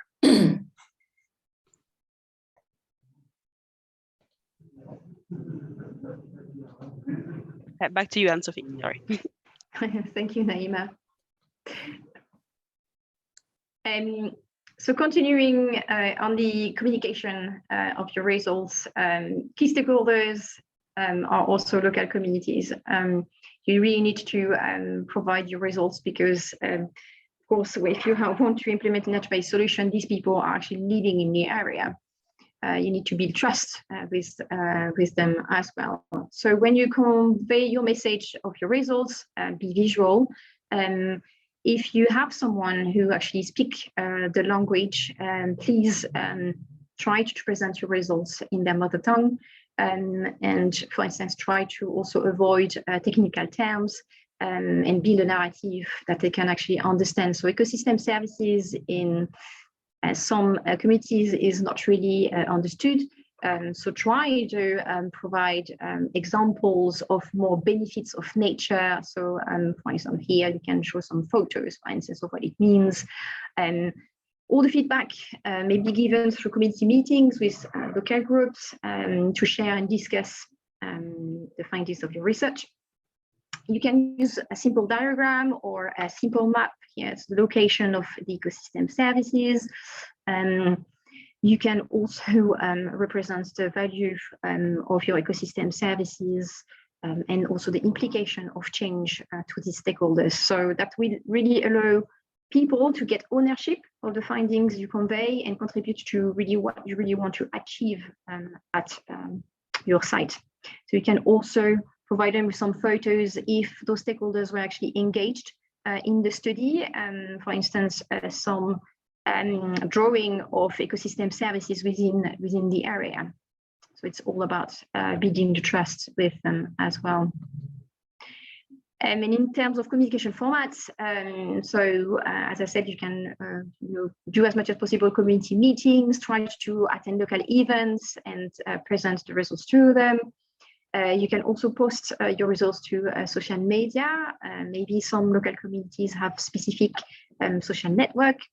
And we've seen that videos are actually very key tools to provide the message and specific results of findings in a more digestible way to local communities. So try as well always either to use the specific country language or use subtitle within your videos. So the key message is really be visible. You need to build your public profile and networks. So think about what it means for people, what are the benefits to them, but also raise the awareness of unknown information to them. And that also, communicating these results may increase the credibility, but also the legitimacy among policy people. So you may want also to keep up to date with emerging work in your field. So try to share experience with colleagues and peers in your area, but that also be a key thing to integrate your data to specific data systems or tools. So for instance, the Ecosystem Services Valuation Database that had been funded by the Foundation for Sustainable Development really focused on gathering information on economic values of ecosystem services, so they are measured in monetary units, and they have lots of records of values over 950 studies, if I'm not mistaken, at the moment, distributed across all biomes, ecosystem services, but also geographic regions. So by sharing your data of your specific site to this kind of database, that can help also other people and colleagues of yours that are working maybe in other regions in the same regions if they need to go back to it. And you can also use this kind of database if you want to actually have future projects in other regions. You will need to communicate also from local journals to social media, use as much as possible some specific networks. So we have Twitter, LinkedIn, and Facebook now. I think everybody know about them. Try to also present videos or webinars and try to share them in social media. If you have published some scientific papers, try to also share your results of those scientific papers in a more digestible way. And you could, for instance, do some press releases by having some article written about your results, but in a less technical way. And you can have also some specific infographics about nature-based solution and the way they increase specific ecosystem services, but in more visual way to people. And now we have our daily guest, our guest of the day. So Chantal Ménard, who is a communication consultant, and she will talk in more details about communication as she is an expert in this field. The floor is yours, Chantal. Thanks, Anne-Sophie. I have to say you did quite a great job. So I don't know how much I can add to what you shared. It was really, really interesting and important, all what you highlighted. I can imagine it can be a little bit overwhelming because it requires lots of skills, lots of thinking. And it's not a case that in communications, you have communications experts, like you are experts in your area. This said, I cannot be a scientist, or maybe you cannot be a communicator, but still we can find a space where we can use science and you can use communications.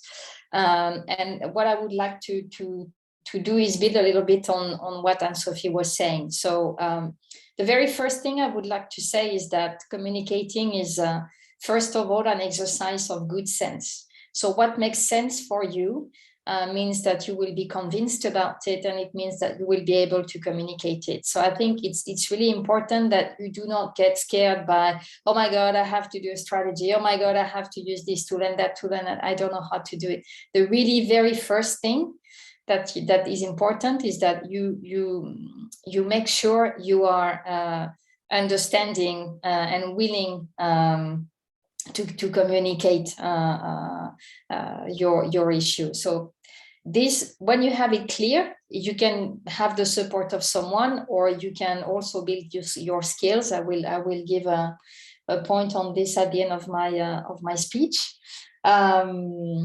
So back to what Anne-Sophie was saying, I think it's first, yes, very, very important to think communications from the very beginning, and it's important to be extremely strategic. And being strategic means first to think about what makes sense, what you think is going to make a difference, what you have to say, how you want people to hear it, and what you want to change. We are completely overwhelmed by communication tools and devices and messages all day long. I think there's a very interesting data that I would like to share with you, which is that when my grandfather was reading a newspaper, I would read today 175 a day. So that's huge. So how do you make your space in this load of information? It requires a lot of strategic approach. And being strategic means understanding, as I was saying, what you want to send, how you want to share it. But the very important thing is that you need to put yourself in the shoes of who is going to receive the information. It's not about what you have to say, it's about what they have to hear. And to get there, you will have sometimes, and I know how difficult it can be when you're a scientist, and I guess in the audience we have more scientific people today. It means that you will have to give up on certain arguments, you will have to give up on maybe sometimes too many details, and you will have to think that to educate your audience, and it's often the case with the policy people. I mean, I've had conversations with policy people at the local level who tell me, I'm completely lost, I don't know how to do it. So the level sometimes is as basic as this. So you don't need to come, of course, having your studies and all your material is extremely important, but sometimes you don't need to come with the report like this, thinking that the decision maker is going to read your information. They are not going to read it. They will read it if you make it user-friendly, attractive, and if you use their language. So this is really a first point that I wanted to highlight. And a very important thing that Anne-Sophie was saying also is that you need to be clear and simple. You don't need to use the language that makes sense to you. I know sometimes for people in the, I mean, at policy level or in a village, it is too difficult for them to get there. So it's important that you adapt to your audience. Then another very important thing is that although you will feel you're constantly saying the same thing, repeat, repeat, repeat, repeat. Because saying it once is never enough. So don't try to say too much. Focus on what you want to obtain as a result and think about how they need to hear it so that you generate the change. That is really, really a fundamental thing. Think about maybe if they need some help, you know. So once you see people are interested by what you're saying, try to also constantly adapt. It's not that you have your strategy at the beginning of your project and then that's done and you roll it out. You will need to constantly adapt it also. Another important point is that it's key to involve your decision makers. So you have to be clever. And sometimes if you do, for example, a press release, or if you know you have a journalist visiting your site, invite a local decision maker. He will make a public declaration that you can use to applause for what he or she did. Or you can also use it, you know, if they're not sticking to their commitment, you can absolutely say, hey, look what you declared on that day and you're not there, you know. So you also can work out this sort of public commitments that then you can use as a pressure tool. I mean, we're talking about communication to push decision makers. Sometimes you will have to face that kind of situations. Then it's good to write, it's good to talk on social media, it's good to do videos, it's good to do all the materials, but from my experience, I think nothing, and I know it's not always possible, but nothing pays more than taking them to the field. So if you can afford this, organize a field trip, invite them, show them, spend time with them, because that's when you're going to be able to touch the human part, let's say, of the story, because you will be able to show them what it means for you to work here. You will be able to share with them the concerns. There will be the local people also talking and meeting them. And I think this is really something, I've never found anything that is so powerful than this. Another approach you can use, of course, in your communications is that it's not necessarily you talking, but it can be also a person you have worked with who is concerned by the problem in the first place. And this person can be, let's say, someone who gives sort of, I would call it peer-to-peer communications. I know that in science you do peer reviews. If you use a fisher to talk to a fisher community, then you really make a big difference. So in the same way, if you have a politician or a decision maker committed, you can invite him or her to come and share the experience. I know I have to finish, and I told you, and Sophia, I would have too many things to say. About the tools, don't try to be everywhere. That's really key. I mean, you don't need to be on all the social media. You don't need to have a website. Sometimes you just need to focus on one message, one action, but do it 100%. And that's when you have success. So don't stress yourself with being everywhere and try to say everything. And the last point I wanted to make is that it's important, if you feel you're not comfortable, that you get trained. There are many resources available, or courses available, or people who can help you to speak in front of the camera, which is often the most difficult exercise. And these resources often are easily accessible, especially online today, or at a very affordable cost for your organization. So that's it. I have to stop. I would like to say much more. I hope that what I've added is helping, and I'm available if you have questions. Thank you. Thank you so much, Chantal, for this very insightful presentation. As a communicator, I agree with all the things you mentioned. And so there's a Chantal email on the screen, but I'll also send it to you by email, just in case you have any specific questions, or if you want to follow up from her presentation. So now we're going to take questions. If you have any question, you can, again, either raise your hand or put it on the chat, but you can also share your experience.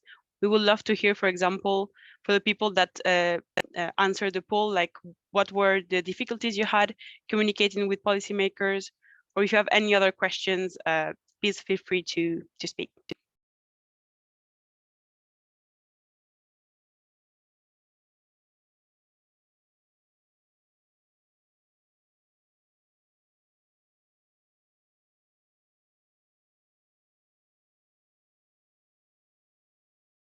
So just in case you need some inspiration to speak, in the screen you have a few questions you can ask yourself or you can ask us, or you can to share your experience. So for example, what are the challenges do you foresee to do such studies? On what sort of tools would you need to do your assessment, talking about NBS project, or talking about key stakeholders?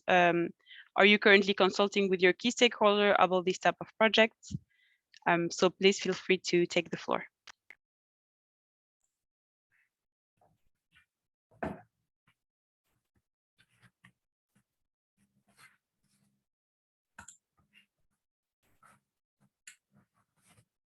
Hi again. It's Costas. I have a few questions and comments I can make. First of all, something from my experience is that it's probably more difficult to talk with and convince local stakeholders and politicians especially than international ones, because usually international politicians and stakeholders whom you may reach have some level of knowledge that is relevant or some other experience, and that's why you reach them.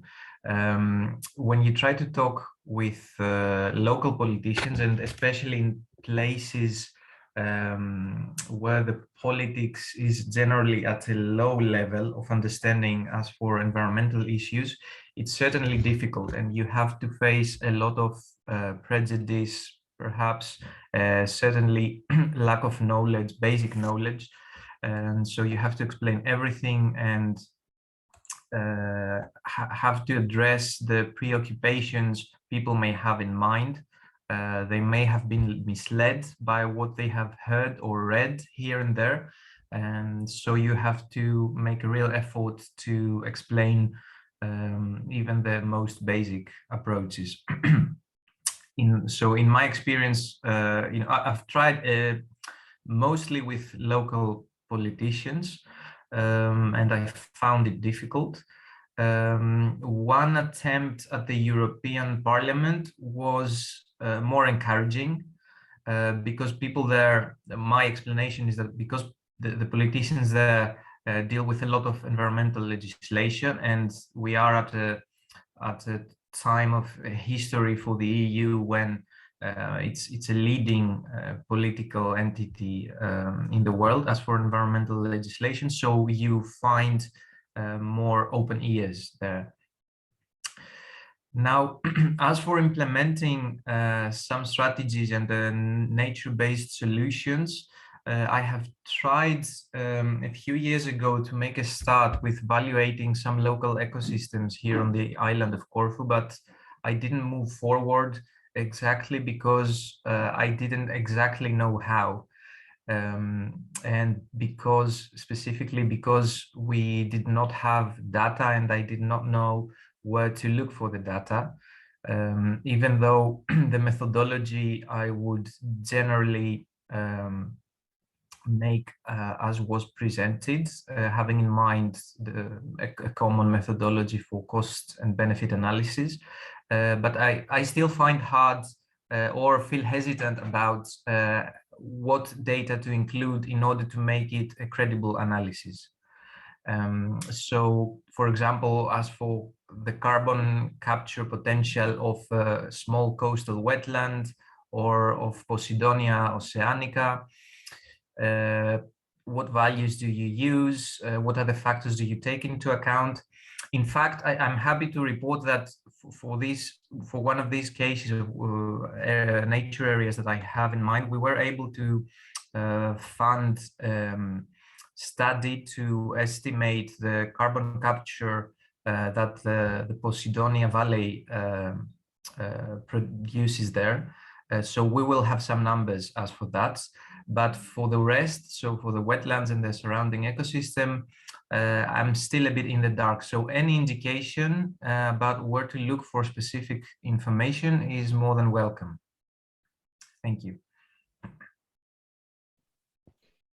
Thanks, Kostas, for sharing your experience. It's very interesting to see how you have a harder time communicating to local policymakers that are more involved in what's going on. But I don't know if Anne-Sophie or Selma, do you have any recommendation of where Costas can find more information, more data?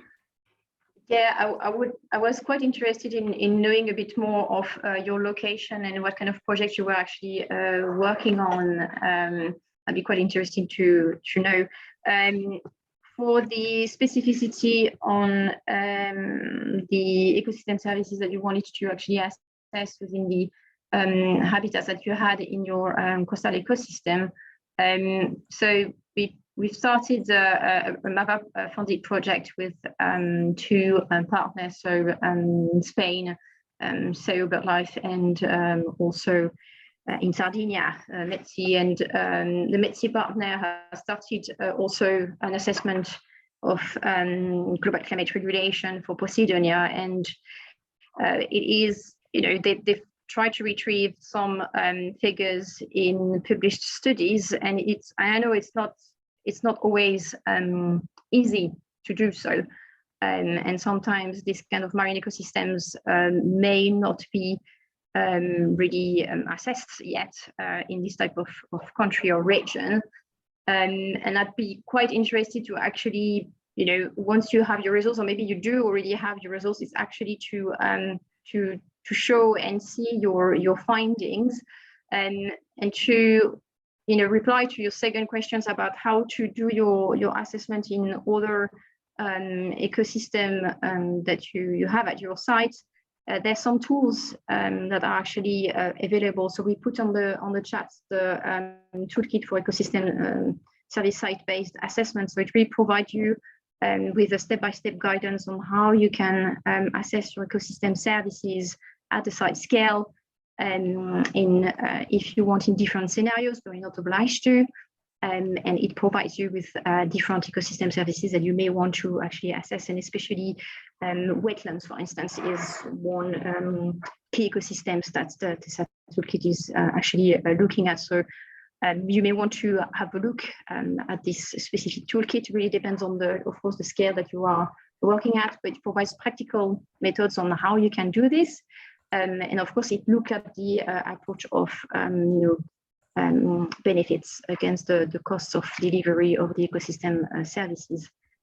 So if you have more questions, we are more than happy to answer those in more details in an email, for instance, and that we can also share our experience. I hope I answered your questions, but please come back to us if I didn't. Yes, thank you. I think you answered. I'll definitely have a good look at those links. And if you want more information about the analysis, I'm happy to send you the analysis when it's ready, which should not take much longer, I believe. But if you want more details about the area I referred to, I can explain now, or I can write you an email later, or whatever you prefer. Could you just tell to the audience where you are actually working? So so right now I'm not working, but I have been active. I was leading an environmental organization in the last couple of years, the Ionian Environment Foundation, for the islands in the west side of Greece. And one of the projects was a campaign to protect an area called Eremitis on the northeast of the island of Corfu from a destructive construction project. They were aiming to make it a resort. So we started doing surveys, helping the campaign, like the activism side of it, but also the scientific side, in order to get the data we need in order to achieve protection. So within that is the analysis for the Posidonia meadow, plus some other biodiversity surveys we have done. And we're trying to build up the whole picture of this area. But there are also some other, and there are 3 coastal wetlands in that area. That's why it's of interest to this discussion. But we also have some big wetlands on the south side of the island, which are definitely worth proper analysis for. So I'd be interested in working with some colleagues on that as well in the summer, starting from the summer. Thank you very much. Yeah, that'd be quite useful to actually share experiences. So looking forward to actually talking to you via email. Great, thank you. And I'll give you the link of the area I spoke about first. I'll put it in the chat.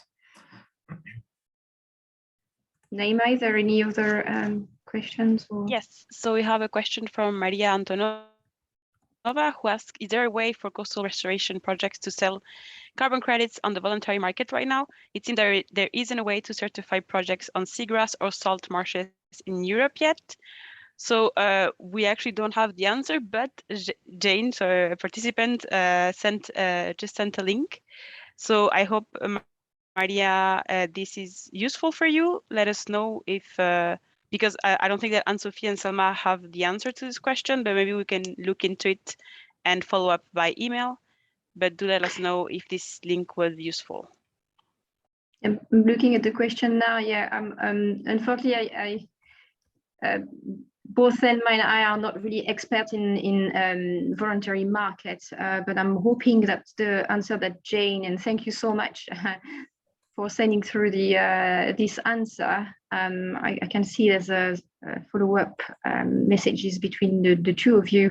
That's the great thing with webinar. You can always find people who have actually the answer, maybe share together your email addresses in private if you want to, if that might be useful.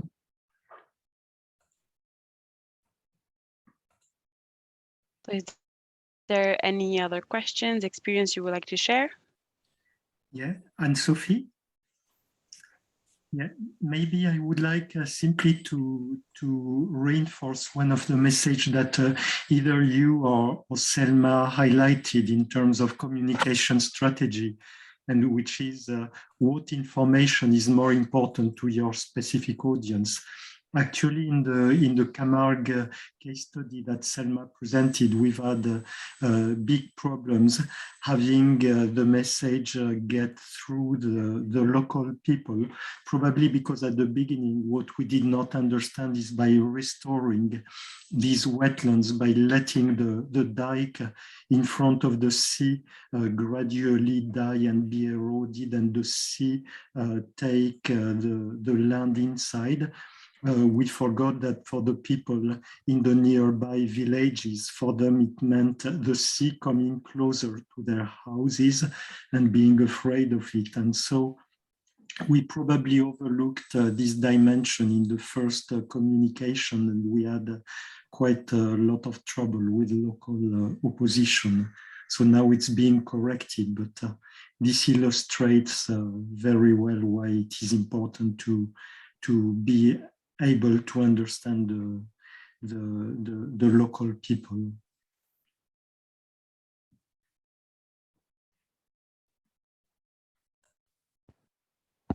Thank you for sharing your experience. And I mean, as Chantal said, we always learn.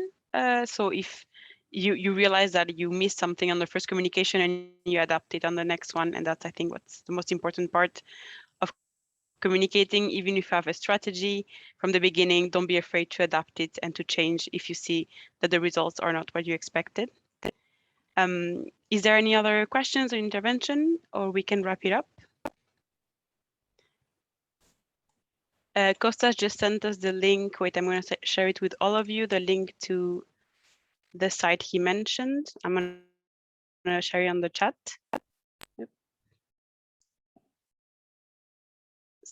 So I see there's not any other questions. So thank you very much for joining this webinar. We really hope you enjoyed it and that you learn about the methodological approach to perform a cost-benefit analysis of nature-based solutions. So we will have a third and final webinar in June 2022. So the final date is still to be confirmed, but you can already register via the link I will put in the chat right now. And you will be informed as soon as the date is final. We also have 2 upcoming publications, as you can see on the screen. So a guideline on the economics of nature-based solution made by Vertigo Lab and BirdLife International, and a policy brief created by Vertigo Lab, IUCN, and BirdLife International as well. That will be shared with you as soon as they're ready, but these guidelines will be promoted during the webinar 3. So be sure to join us and learn more about that. Sorry. We also have some updates coming for TESSA. So TESSA is the toolkit for ecosystem service site-based assessment that enables conservation practitioners, land managers, and business to assess ecosystem services and to value them in a monetary but also non-monetary terms using a step-by-step guidance with practical methods. So a new version of the toolkit should be released at the very end of 2022, but you can download the version 2.0. So I reshared the link again on the chat, and I will share it with you again with the follow-up email after the webinar. And I also added a link with more information about TESSA, so you can have a look at it as well. We will send also the recording of this webinar and the PowerPoint presentation via email. And thank you very, very much for joining. I hope you really enjoyed it, and have a lovely afternoon, everyone. Bye. Bye. Thank you very much. Thank you. Bye-bye.